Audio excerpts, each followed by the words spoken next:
तो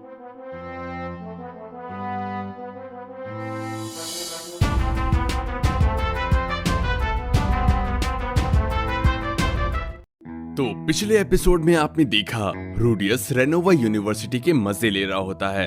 फिट्ज से दोस्ती गहरी होती जाती है और जेनोबा एक बेकार लर्नर साबित होता है, जिसके बाद उसकी मदद के लिए वो लोग स्लेव मार्केट से जूली को खरीद कर लाते हैं और उसे वॉइसलेस इनकैंटेशन सिखाते हैं। और अब आगे एपिसोड की शुरुआत में हम फिट्ज यानी कि अपनी सिल्फी को देखते हैं, जो कि उठती है और कई सारे थॉट्स में डूबी सिल्फी पानी गर्म करके पीती है, स्ट्रेचिंग करती है और कैप पहनकर दौड़ने चली जाती है। वो कहती है, मैं रेनोवा यूनिवर्सिटी के डॉम में रह रही हूँ। मेरे दिन की शुरुआत मैजिक सिटी शारिया में दौड़ने से होती है। मैं तब तक दौड़ती हूँ जब तक मैं बुरी तरीके से थक ना जाऊँ। इससे मुझे शहर की काफी सारी नई चीजें पता चलती हैं और मैं अपनी फिजिकल लिमिट से मिलती हूँ। ये तरीका मुझे किसी ने सिखाया नहीं है, बट मैं श्योर हूँ कि रूडी भी मेरी जगह यही करता। मैजिक क्लासेस मेरे लिए बोरिंग है। इनमें से मेजॉरिटी ऑफ मुझे रूडी ने ऑलरेडी सिखा दिया था। इससे साबित होता है कि रूडी कितना ज्यादा होनहार है। क्लास में बैठे फिट्ज से एरियल पूछती है कि ये मैजिक कैसे वर्क करता है, जिस पर फिट्ज उसे अच्छे से सिंप्लीफाई करके एक्सप्लेन करती है। फिट्ज फिर से सोचने लगता है, प्रिंसेस एरियल सीखना चाहती हैं और मैं ऐसे पॉजिटिव और डेडिकेटेड लोगों को पसंद करती हूँ। शायद ऐसे रूडी के कारण है। अगले सीन में हम देखते हैं कि फिट्ज एरियल को शहर के एक शॉर्टकट से बुटीक तक लेकर जाती है। ल्यूक बताता है कि ये बुटीक काफी ज्यादा पुराना है। शारिया पर बाहर के लोग हमला करते रहते हैं, इसलिए उन्होंने शहर को किसी भूल भुलैया जैसा बनाया है। एरियल कहती है, वाह ल्यूक, तुम तो काफी मन लगा कर पढ़ते हो। ल्यूक कहता है, अरे ये तो मैंने किसी से सुना था कि आसपास की खबर रखनी चाहिए।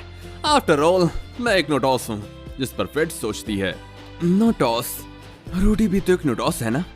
आई थिंक इसीलिए वो लड़कियों के पीछे पागल रहता है।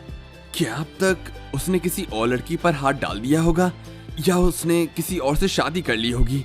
हाँ शायद, क्योंकि उसके डैड भी तो ऐसे ही हैं। सिल्फी रात को सोचती है, रूडी, मैं तुम्हारे बारे में आजकल बहुत सोच रही हूँ। मुझे नहीं पता कि हमें अपने रिलेशनशिप के बारे में क्या करना चाहिए। इसके बाद वो ब्लश करते हुए सो जाती है। सीन शिफ्ट होता है। रूडियस बताता है कि जूली को आए 1 महीना बीत चुका है। मैंने उससे बहुत ट्रेनिंग करवाई है। दिन के शुरुआत में एक इनकैंटेशन और उसके बाद में फिर बार बार।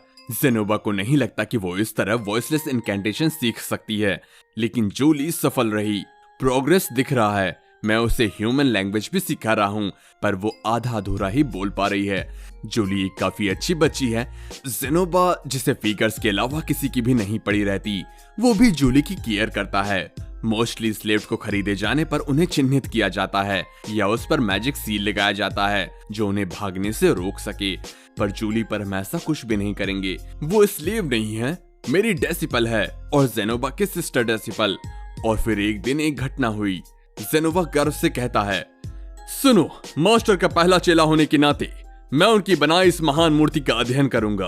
और इसके बाद वो रुइजर्ड की फिगर को निकालता है। ये मास्टर का बनाया मास्टरपीस है। तभी रूडियस आकर पूछता है, हाँ, इससे याद आया, ये बताओ कि मास्टर रॉक्सी की फिगर कहाँ है? जेनोबा कांप जाता है। वो पसीने से नहा जाता है।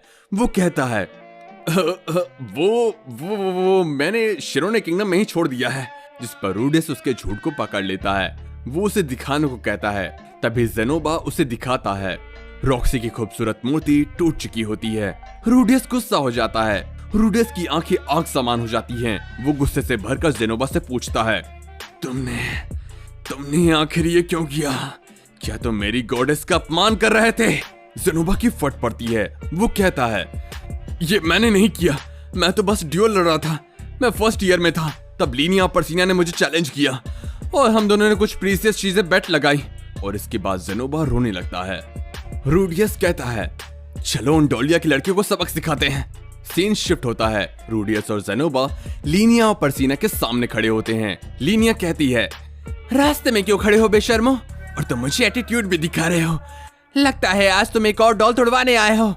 ये सुनकर जेनोबा गुस्सा हो जाता है और इस पर रूडियस कहता है, रुको, तुम्हें तो सबक मैं सिखाता हूँ। लीनिया गुस्से में उस पर हमला करने आती है, पर रूडियस उसे धक्का देकर गिरा देता है और उसके बूब पर पैर रखकर उसे रगड़ देता है। पर्सीना अभी भी भाग रही होती है। फिर रूडियस उसे कीचड़ में फंसा देता है, फिर हेड पे कंकड़ मारकर उसे बेहोश कर देता है। फिर वो उन दोनों को ठिकाने लगा देते हैं। जब उन दोनों की आंखें खुलती हैं, तब वो खुद को बंधा हुआ पाते हैं। रूडियस सोचता है कि अब मुझे इनका क्या करना चाहिए, और इसके बाद उसे अपने शांत पड़ चुके छोटे चूहे का ख्याल आता है, जिसके बाद वो पर्सीना के बूब को पकड़ लेता है। लेकिन अब भी उसे कुछ भी फील नहीं होता। उसकी घड़ी में अब भी 6:30 बजे होते हैं। इसके बाद वो उन दोनों को छोड़ देता है और उन दोनों की मुंह की पट्टी को भी खोल देता है। वो दोनों कहते हैं, हमने तो तुम्हारा कुछ भी नहीं किया, फिर भी तुम हमें यहाँ क्यों लाए हो? रूडियस उसे टूटी हुई मूर्ति दिखाता है और कहता है, तुम नाम मुरादों ने ये किया है, ये मेरी गॉडेस की मूर्ति है, उनकी बदौलत ही मैं दुनिया को देख पाया, और तुमने उनकी मूर्ति तोड़ दी। इसके बाद रूडियस अपनी धरोहर पैंटी को लाकर उन्हें दिखाता है, जिसका ऑरा देखकर वो सभी दंग हो जाते हैं। रूडियस कहता है, तो तुम्हें अपनी सफाई में कुछ कहना है? जिस पर वो दोनों बहनें आपस में एक दूसरे को ब्लेम करने लगती हैं। लीनिया बोलती है, सुनो लड़के, मेरे बाप को पता चल गया तो तुम्हारी खैर नहीं। जिस पर रूडियस कहता है, अच्छा गीस, उसने मुझे नंगा किया और इसके बाद भिगोकर एक प्रिजन सेल में डाल दिया था। शायद मुझे भी तुम्हारे साथ कुछ ऐसा ही करना चाहिए। ये सुनकर उन दोनों लड़कियों की गेंद फट जाती है। वो दोनों मदद की भीख मांगने लगते हैं और वो सभी रॉक्सी का नाम चेंज करने लग जाते हैं। ज़ेनोबा कहता है, देखो तुमने क्या किया है, अब मास्टर भी अपनी आर्ट को रिस्टोर नहीं कर सकते। जिस पर रूडियस सोचता है, बिल्कुल कर सकता हूँ, सारे पार्ट्स यही हैं और मेरी स्किल भी इंप्रूव हो चुकी है। सीन शिफ्ट होता है। रूडियस ये सारी बातें फिट्स को बता देता है। फिट्स शॉक हो जाता है कि रूडियस ने 2 लड़कियां अपने कमरे में बंद कर रखी हैं और उनका शोषण कर रहा है, पर रूडियस अपना बचाव करते हुए कहता है, मैंने कुछ गलत नहीं किया है, अब तक तो नहीं। हाँ, एक बूब जरूर दबाया है, लेकिन रिसर्च के लिए, ठरक के लिए नहीं। फिट्स मान जाता है। रूडियस पूछता है, मुझे आपकी मदद चाहिए, मुझे बताइए कि अब मुझे क्या करना चाहिए। मैं चाहता हूँ कि मैं उन्हें सबक सिखाऊं, बट वो इस बात का ग्रज ना पालें और बदले बदले के चक्कर में ना पड़े। फिट्स कहता है कि उसके पास एक आइडिया है। जब वो वापस पहुंचते हैं तो देखते हैं कि उन दोनों लड़कियों ने अपनी कच्चे गीले कर रखे होते हैं क्योंकि वो टॉयलेट नहीं जा पाए। लीनिया कहती है, अगर प्रबंध नहीं कर सकते तो कम से कम बांधो तो मत। तुम्हें नहीं पता कि बंधा होना कैसा लगता है जब तुम 1 इंच भी हिल ना सको।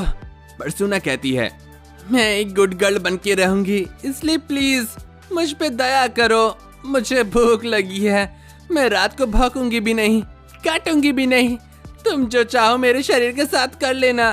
फिट्स उनके कच्चे को धो देती है और रूडियस उन्हें मैजिक से सुखा देता है। गरम कच्चे पहनने के बाद वो दोनों कहती हैं, तुम जो कहोगे मैं मान लूंगी, डेट्स, शादी, सब कुछ चलेगा, और हाँ, तुम लीनिया के बूब्स भी दबा सकते हो। परसीना कहती है, मेरे बूब्स बहुत महंगे हैं, इसलिए तुम लीनिया के सस्ते बूब्स दबा सकते हो। और क्या, अब हम घर जा सकते हैं बॉस? जिस पर रूडियस सोचता है, अब मैं इनका बॉस कब बन गया। फिर वो दोनों अपने रूम में जाने को मांगते हैं क्योंकि वो पिछली रात से भूखे प्यासे थे।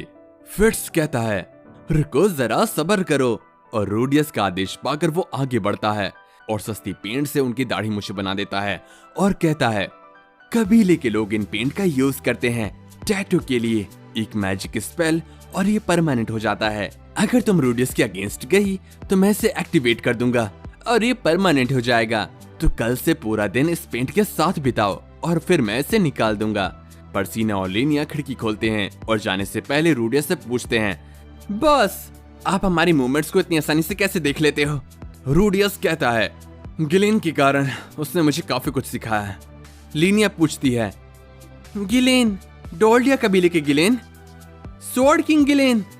रूडियस हाँ कहता है और उसे याद आता है कि वो उन दोनों की आंट है। और फिर लीनिया और परसीना डॉल के लिए माफी मांगते हुए बाहर कूद जाते हैं। रूडियस फिट्स से पूछता है, क्या वो मैजिक सच में टैटू परमानेंट कर देता है? फिट्स बताता है, नहीं, ये तो 2 रुपए का कलर है, मैंने तो उन्हें बस डराने के लिए झूठ बोला। रूडियस इस पर स्माइल करता है। फिट्स उससे उसकी धरोहर के बारे में पूछता है। वो उसे खोलने ही वाला होता है, पर रूडियस उसे मना कर देता है। वो कहता है कि इसके अलावा वो रूम का बाकी सब कुछ देख सकता है। जिस पर फिट्स खुश होते हुए बाकी चीजें देखने लगता है और एक मुलायम पिलो देखकर उस पर सो जाता है। रूडियस सोचता है कि अभी भी फिट्स ने सनग्लासेस पहन रखे हैं। फिट्स को मामला समझ में आ जाता है। वो एक पल के लिए सोचकर कहता है, मुझे बिना सनग्लासेस के देखना चाहोगे? रूडियस हाँ में सर हिलाता है। हाँ, पर कोई जबरदस्ती नहीं है। फिट्स अपने सनग्लासेस हटाने वाला होता है, पर कुछ सोचकर वो ऐसा ना करने का फैसला लेता है और हंसने लगता है। रूडियस, तुम्हारा चेहरा तो देखने लायक था, पर माफ करना, मैं प्रिंसेस एरियल के अलावा किसी के सामने अपने सनग्लासेस को नहीं उतार सकता। इसके बाद वो उठता है और जाने लगता है। कल मिलते हैं रूडियस, मुझे अब जाना चाहिए। और इसके बाद वो चला जाता है। रूडियस फिर से उसे जाते देखता है और सोचता है, क्या होता अगर मैंने उसका फेस देख लिया होता तो? शायद कुछ ऐसा जिसके बाद चीजें पहले जैसे नहीं रहती। फिट्स भी दरवाजे से टिका होता है। उसकी दिमाग में भी हंड्रेड्स ऑफ कन्फ्लिक्ट चल रहे होते हैं। और इसी के साथ ये एपिसोड यहीं खत्म हो जाता है।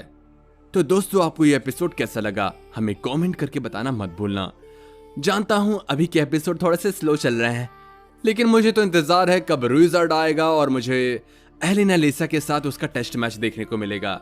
मेरे लिए तो वही एपिसोड सबसे धमाकेदार होगा। तो मिलते हैं नेक्स्ट एपिसोड में, तब तक के लिए गुड बाय।